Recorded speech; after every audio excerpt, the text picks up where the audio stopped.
नमस्कार। उम्मीद है आप लोग स्वस्थ और आनंद होंगे। आइए आज बात फिर थोड़ी बहुत स्मृति ईरानी जी के ऊपर कर ली जाए। नो डाउट सिलेंडर क्वीन रही हैं और वैसे भी आजकल बहुत फायरी हैं। गाहे-बगाहे पत्रकारों को डांटती रहती हैं।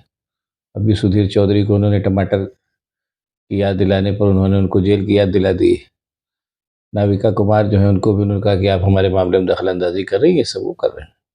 उसके पहले मिट्टी के एक बेचारे स्टिंगर टाइप के पत्रकार को उन्होंने निकलवा दिया। खैर अच्छी बात है। ये सब होता रहता है। लेकिन अब सवाल यहाँ ये पैदा हो रहा है कि वो स्मृति ईरानी जो मूलतः अपने राहुल गांधी के ऊपर आक्रमण के लिए और अदरवाइज ठंडे बर्ताव के लिए जानी जाती है, वो एकदम से क्यों बात-बात पे आपा खो रही हैं? ये अपने आप में एक बड़ा सवाल है जिसके ऊपर चर्चा होनी चाहिए और हो भी रही है। ऐसा नहीं कि मैं ही पहली बार कर रहा हूँ, आजकल इसी पे चर्चा हो रही है। उसकी बेसिक सी बात ये है कि एक परिस्थिति विशेष में वो अमेठी से जीत गईं और अब उनको लग रहा है कि अमेठी को दोबारा सर कर पाना मतलब जीत पाना उनके लिए संभव नहीं होगा। और जैसी जिस तरीके की वो मतलब फिशी टाइप की पॉलिटिशियन है, उसमें वो इस बात को डायरेक्ट नहीं कहेंगी, इसलिए वो अमेठी से बचाव का रास्ता निकाल रही हैं। कभी कह रही हैं कि मैं कार्यकर्ता हूँ, पार्टी मुझे जहाँ से कहेगी मैं लड़ूँगी। एक बात ये भी सामने आ रही है, राजनीति में तो सब बातें इसी तरीके से सामने आती हैं, आप उनके लिए कोई ठोस तर्क नहीं दे सकते लेकिन बहरहाल जब चीज़ें हो जाती हैं, तो लोगों को लगता है कि हाँ, बातचीत चल रही होगी, तभी ऐसा हुआ। गुजरात पता चल रहा है, जानकारी मिल रही कि वो गुजरात से अपने लिए कोई सुरक्षित सीट ढूँढ रही हैं और या राज्यसभा में जाने की बात सोच रही हैं क्योंकि अब जो राजनीति के जिस मोड़ पे वो पहुँच चुकी हैं और राजनीति के इन 5 सालों में जो खेल उन्होंने खेला है, उसके लिए बहुत ज़रूरी है कि अगर अगली बार सरकार बदल जाती है, तो उस सरकार में वो सुरक्षित रह सकें, इसलिए उनके लिए ज़रूरी है कि वो सांसद बनी रहें। नरेंद्र मोदी से उनकी नज़दीकी के किस्से जग ज़ाहिर हैं, पुरानी उनकी वाकिफ़कार रही हैं और पार्टी में भी उनका बोलबाला है, भले ही उसकी वजह उनकी नरेंद्र मोदी से नज़दीकी हो, जो भी हो। तो कुल मिलाकर के वो जो है वो और उनका एक तरीके से देखा जाए तो उनका जो ग्राफ रहा है वो बहुत तेज़ी से ऊपर उठा है। उनके करियर में कोई बहुत ज़्यादा मतलब सफलताएँ नहीं दर्ज हैं। उनकी सबसे बड़ी सफलता जो आज तक की मानी जाती है और जिसके लिए ही उस सफलता के बाद से ही वो प्रसिद्ध हुई राष्ट्रीय स्तर पर, वो ये कि उन्होंने राहुल गांधी को अमेठी से हराया। अब बात आगे की करते हैं, पहले इस बात को करें फिर आगे चलेंगे। आप लोगों को थोड़ा बहुत अमेठी का इतिहास बता दें, पता भी होगा आप लोगों को ऐसा नहीं है, लेकिन फिर भी चर्चा चली तो बता रहा हूँ। अमेठी एक तरीके से ये मान के चलिए कि 1975 से इमरजेंसी के दौरान से ही इंदिरा गांधी की निगाह में आई और उन्होंने अपने छोटे बेटे संजय गांधी के लिए उस क्षेत्र को चुना और उस हिसाब से उसको नर्स करना शुरू किया। लेकिन चूँकि 75 से 77 के दौर में इमरजेंसी लगी और उसमें वो बहुत ज़्यादा एक तरीके से इंदिरा गांधी और संजय गांधी ख़ास तौर से बदनाम हो गए, इसलिए 77 के इलेक्शन में अमेठी से संजय गांधी बुरी तरीके से हारे।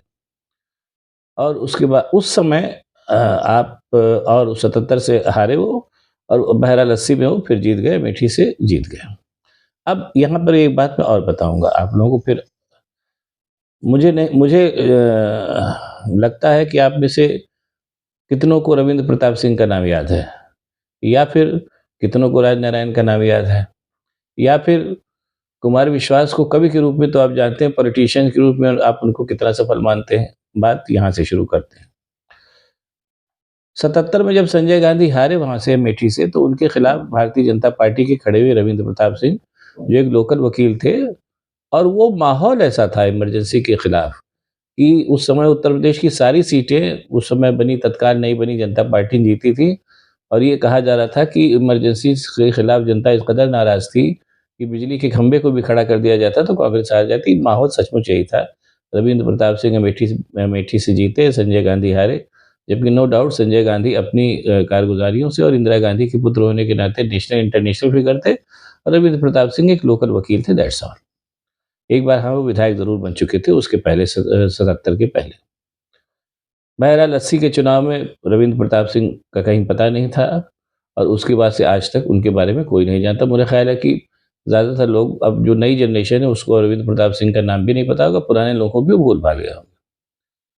यही हाल 19 बात चली इसलिए ज़िक्र कर रहा हूँ, यही हाल 1977 में राजनारायण सिंह के साथ हुआ। राजनारायण जो थे वो मतलब जो समाजवादी धड़ा था उसके बहुत से बाद में धड़े हो गए, उन्हीं धड़ों में उतर के सोशलिस्ट, एक तरीके से सोशलिस्ट लीडर थे और उन्होंने इंदिरा गांधी के खिलाफ मुकदमा किया था, जिस मुकदमे में इंदिरा गांधी को चुनाव न लड़ने की एक सजा हुई थी, जिसके चलते इमरजेंसी लगी और कुल मिलाकर के वो पूरा माहौल क्रिएट हुआ। सन 77 का जब इलेक्शन हुआ तो रायबरेली से इंदिरा गांधी के खिलाफ राजनारायण उतरे और राजनारायण जीत गए। वो कुल में वो भी जैसा मैं बता रहा हूँ, वो एक माहौल था जिसमें राजनारायण जीते और सन 80 में इंदिरा गांधी फिर से रायबरेली से चुनाव जीत गईं। बहुत से लोगों ने कहा कि रायबरेली अब इंदिरा गांधी कभी नहीं आएंगी, लेकिन सन 80 के चुनाव में इंदिरा गांधी फिर रायबरेली से चुनाव लड़ी और जीत गईं। राजनारायण से लोगों लोगों को उम्मीद थी कि राजनारायण फिर से रायबरेली से चुनाव लड़ेंगे उनके खिलाफ, लेकिन राजनारायण नहीं लड़े। उन्होंने कहा कि एक बार हरा दिया मतलब 100 बार हरा दिया, बात खत्म हो गई। क्योंकि अनुभवी राजनेता होने के नाते 3 सालों में ही राजनारायण ने भांप लिया था कि वो एक परिस्थिति विशेष थी। इंदिरा गांधी और संजय गांधी और पूरी कांग्रेस के खिलाफ जनरोष का माहौल था। इसलिए वो एक बार तो रायबरेली से चुनाव जीत गए, वो दोबारा नहीं जीत पाएंगे। चूँकि वो मैंने बताया कि अनुभवी राजनेता थे, इसलिए उन्होंने चुनाव लड़ने से इनकार कर दिया और वापस अपने बनारस की तरफ प्रस्थान कर गए। अब आप लोग अगर याद करें तो रविंद्र प्रताप सिंह और राजनारायण का नाम कितनों को याद है, ये आप खुद ही बेहतर समझ सकते हैं। इंदिरा गांधी को तो खैर सभी लोग जानते हैं और अपनी तमाम कारगुजारियों और उसके सबके बावजूद संजय गांधी का भी नाम अभी तक लिया जाता है, ये भी फैक्ट है। ये कुल मिला के माहौल हुआ और अभी बात चली, इसलिए एक बार आपको और बता रहा हूँ कि अमेठी एक ऐसा क्षेत्र रहा है कि जिसमें जब भी चुनाव आता है तो तरह तरह से लोग तरह तरह के वादे करके चुनाव लड़ने के लिए उतरते हैं और जब हार जाते हैं तो वापस चले जाते हैं, फिर लौट के मुंह नहीं दिखाते। यही हाल बात कुमार विश्वास का भी मैं कर रहा हूँ। कुमार विश्वास का आप लोगों को याद होगा, जब चुनाव में अमेठी से खड़े हुए तो उन्होंने कहा था कि मैं यहीं घर बनाऊंगा, यहीं रहूंगा, सारी बातें जो कुछ इन्होंने जैसा सब लोग कहते वही उन्होंने कहा और अमेठी से हार जाने के बाद वो आप पार्टी से चुनाव लड़े थे, उसके बाद वो मेरा ख्याल है पलट के अमेठी नहीं गया। यही हाल स्मृति ईरानी ने किया कि जब वो अमेठी से चुनाव लड़ी तो उस समय पूरा का पूरा माहौल जो था वो कांग्रेस के खिलाफ कई वजहों से पूरा माहौल बन गया था। उस माहौल में स्मृति ईरानी ही नहीं अमेठी से जीती, बहुत से लोग जो थे वो कांग्रेस के खिलाफ उत्तर प्रदेश से जीते, जिसमें से स्मृति ईरानी भी एक थी। हाँ, स्मृति ईरानी चूंकि राहुल गांधी से के खिलाफ चुनाव लड़के जीती, इसलिए एक तरीके से देखा जाए तो राहुल गांधी को हराने के बाद से स्मृति ईरानी का कद बहुत बढ़ गया और वो राष्ट्रीय राजनीति में जानी जाने लगी। यानी राहुल गांधी को हराना उनके लिए राष्ट्रीय राजनीति में पहचान का एक बायस बन गया। लेकिन इसमें भी कोई शक नहीं है कि राहुल गांधी अमेठी से लगातार चुनाव जीते और जब तक उनकी केंद्र में भी सत्ता रही उन्होंने अमेठी के लिए बहुत किया और उनके पहले जब उनके पिताजी अमेठी से थे तो खैर प्रधानमंत्री ही थे और उन्होंने अमेठी के लिए बहुत कुछ किया। अमेठी में जो कुछ भी अच्छा है वो सब गांधी परिवार की देन है। जगदीशपुर का इंडस्ट्रियल एरिया है जिसमें तमाम तरीके की इंडस्ट्रीज लगी और जो कुछ भी, जैसे मैंने लेक्चर में कहा कि तमाम industries I, Birla industry I, सब कुछ को राजीव गांधी वहाँ से लेकर के आए और जो कुछ भी मैंने बताया ना कि अमेठी में इस समय जो कुछ भी अच्छा है, जो कुछ भी इंडस्ट्रियलाइजेशन है, जो कुछ भी विकास है, वो सारा का सारा गांधी परिवार की देन। राहुल गांधी की ईमानदारी इस बात पे देखिए कि जब उनकी पावर थी केंद्र में और वो अमेठी के लिए बहुत कुछ कर सकते थे, उन्होंने किया और जब उत्तर प्रदेश में भी उनकी पावर खत्म हो गई, अमेठी और केंद्र में भी उनकी सत्ता कमजोर होने लगी, तब भी वो हर महीने अमेठी में आते थे और कई बातों में वो जो कर सकते थे कर देते थे, जो नहीं कर पाते थे वो बड़ी साफगोई से कहते थे भैया हमारी सरकार नहीं, अब हम इस काम को कुछ नहीं कर पाएंगे। तब भी कुछ कई बातों में जो संभव हो सकती थी, मुलायम सिंह की सरकार में कह करके सोनिया गांधी ने अमेठी को लगातार बिजली सप्लाई वगैरह कराई, ऐसा सब हुआ। कहीं न कहीं उन्होंने राहुल गांधी ने अमेठी की जनता से झूठे वायदे कभी नहीं किए। जो वो कर सकते थे वो किया, जो नहीं कर सकते थे बहुत साफ़गोई से कह दिया भैया ये फ़िलहाल ये काम नहीं कर सकता क्योंकि हमारी सत्ता नहीं है।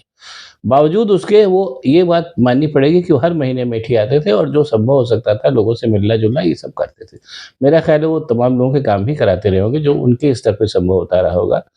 बोलता राहुल गांधी उसमें के नहीं है कि छोटा-मोटा काम करके उसको गाएँ, इसलिए वो तमाम ऐसे काम कराते रहे होंगे, जो वो करा सकते रहे होंगे। उसी का नतीजा ये हुआ कि स्मृति ईरानी 5 साल अमेठी में रही तो ज़रूर, लेकिन वो कुछ ख़ास नहीं कर पाई सिवाय बड़बोलापन करने के। जैसे फॉर एग्ज़ाम्पल उन्होंने कहा कि ₹13 किलो चीनी दिलवाएँगे, ₹500 में सिलेंडर दिलवाएँगे।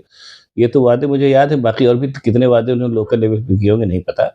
बहरहाल ये सब उन्होंने किया। जिस चुनावी स्ट्रेटजी का इस्तेमाल करके नरेंद्र मोदी पूरा हिंदुस्तान जीते झूठ बोल कर के, वही काम स्मृति ईरानी ने भी किया कि तमाम तरीके के लोकल झूठ बोल करके और बड़बोलापन दिखा करके उन्होंने अमेठी को जीता। लेकिन 5 साल में ज़ाहिर-सी बात है पोल खुलनी थी, खुल गई। जैसे अपने नरेंद्र मोदी साहब की पोल 10 साल में खुली, वैसे स्मृति ईरानी की पोल 5 साल में ही खुल गई। और जितनी वो चतुर चालाक महिला है, वो इस बात को ना भाप पाई हो, ये संभव नहीं है। इसलिए उन्होंने अभी से ये बंधान बाँधना शुरू कर दिया है कि मैं वो लोग तो पार्टी के मालिक हैं। जैसे उन्होंने कहा, क्या नाम है, अजय राय ने कि राहुल गांधी फिर अमेठी से चुनाव लड़ेंगे। ये सब बातें तो या फिर ये तो उन्होंने कहा, भाई अजय राय और राहुल गांधी अपनी पार्टी के मालिक हैं, वो चाहे जहाँ से चुनाव लड़े, मैं तो कार्यकर्ता हूँ, जहाँ से मुझे कहा जाएगा वो वहाँ से मैं चुनाव लड़ेंगे। ये नहीं, एक तरीके से उन्होंने अप्रत्यक्ष रूप से बता दिया कि वो अमेठी से दोबारा लड़ने की इच्छुक नहीं है। हाँ, उनसे कहा जाएगा तो वो एक अलग बात है। तो कुल मिलाकर के जो पूरा सिनेरियो बन रहा है, उससे साफ-साफ ये दिखाई दे रहा है कि अब शायद अमेठी को स्मृति ईरानी के दर्शन जो है इस 5 साल के बाद फिर से उन्हीं लोगों के तरीके से दुर्लभ हो जाएँ, जैसे बीच-बीच में लोग आते हैं और अमेठी को जीतने की बात करके, वहाँ घर बनाने की बात करके फिर गायब हो जाते हैं कुमार विश्वास के तरीके से। ये पूरा का पूरा सिनेरियो दिख रहा है। अब देखिए क्या होता है, चुनाव बहुत नज़दीक हैं।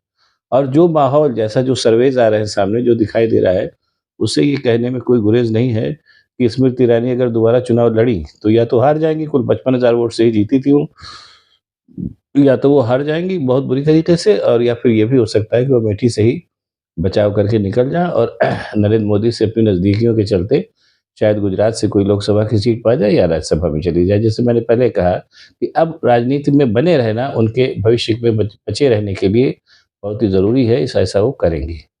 और इसके अलावा अगर आप देखिए तो स्मृति ईरानी का कोई भी राजनीतिक अचीवमेंट नहीं है। वो केवल बड़बोली हैं और अपने क्या नाम है, रूखे और क्या नाम है, अहंकारी बर्ताव के लिए जानी जाती हैं। इतिहास में वो भी रविंद्र प्रताप सिंह और राजनारायण की तरीके से खो जाएँगी, इतना कन्फर्म जानिए। बहरहाल फ़िलहाल समय उनका है, वो जो कह रही हैं उसको सुनिए और आनंद लीजिए।